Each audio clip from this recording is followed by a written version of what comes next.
Iran में सत्ता परिवर्तन पर अमेरिका की भूमिका को लेकर देखिए बड़ा बयान सामने आया है।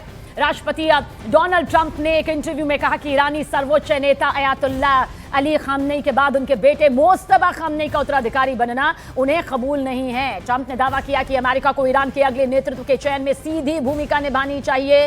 ट्रंप ने कहा कि ईरान को ऐसा नेता चाहिए जो सद्भाव और अमन लाए। ट्रंप ने यह भी कहा कि मौजूदा हालात में अमेरिकी सैन्य बढ़त और पश्चिमी समर्थित कुर्द फोर्सेस की गतिविधियां ईरान की हुकूमत पर दबाव बढ़ा रही हैं।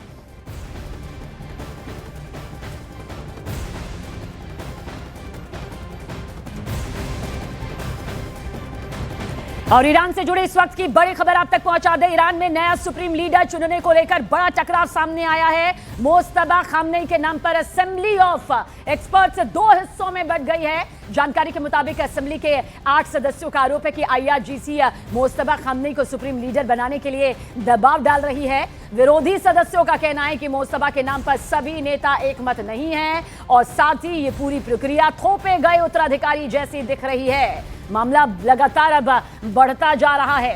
तो देखिए 8 सदस्य यहां पर नाराज चल रहे हैं और साथ ही उनके खफा होने से अब अंतर कला जो है वो सीधे तौर पर दिखाई देती है, क्योंकि ईरान में नए सुप्रीम लीडर को लेकर दो फाड़ यहां पर नजर आ रहे हैं। हालांकि मोस्तफा उत्तराधिकारी के तौर पर जरूर सामने आ रहे थे, जिसके बाद उनके ऊपर ये मुहर लगा दी गई। लेकिन ईरान में असेंबली ऑफ एक्सपर्ट्स के जो 8 सदस्य हैं वो बताया जा रहा है कि इस फैसले से पूरी तरह नाराज हैं, खफा हैं। वो कह रहे हैं कि सर्वसम्मति को लेकर यहां पर किसी तरह की कोई बातचीत नहीं हुई है, ये एक थोपा गया हुआ फैसला है। और ये बड़ा टकराव है, खासतौर से ऐसे वक्त में जब डोनाल्ड ट्रंप यहां पर कह चुके हैं कि वो सीधे तौर पर चाहते हैं कि जो भी नेतृत्व हो उसमें अमेरिका की भूमिका होनी चाहिए।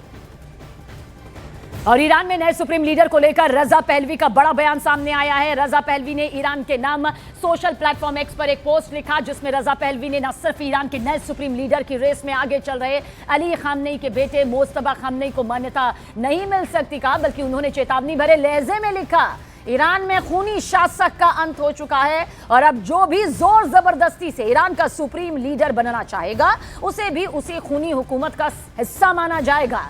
साथ ही उन्होंने ईरानी उत्तराधिकारियों से यह भी कहा कि ईरान के लोगों का सम्मान करा जाए और उनके फैसलों में ईरानियों का साथ देने की भी अपील की गई। रजा पहलवी का यह बयान मौजूदा हालात में काफी अहम माना जा रहा है, क्योंकि ईरान में सुप्रीम लीडर को लेकर पहले से ही खींचतान चल रही है और ट्रंप ने भी सुप्रीम लीडर के चयन में अहम भूमिका निभाने की बात कही है।